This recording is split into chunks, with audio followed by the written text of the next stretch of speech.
குடகினிடகினில் கோபுர தரிசனம் கொட்டையார் கண்டு மகிழ்ந்திட்ட தரிசனம் தேவர் யாவரும் தரிசனம் கண்டிட காஞ்சி மாநகரில் தவமாய் கிடந்திட இந்த மார்புதனில் 3 நாச்சியரை சுமந்து பறந்து வரும் சுந்தரவரதா 2 குடைகளுடன் கருடன் மீதமர்ந்து திருவடி காட்டிடும் கரிகிரி வரதா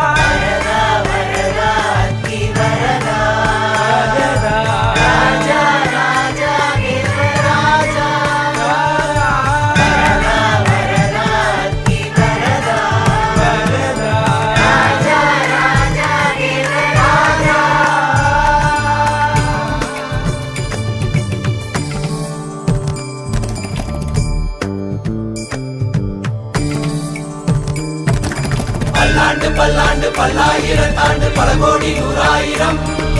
பல்லாண்டத்தின் தோல் மணிவண்ணா உன் செவ்வழி செவி திருக்காப்பு பல்லாண்டு பல்லாண்டு பல்லாயிரத்தாண்டு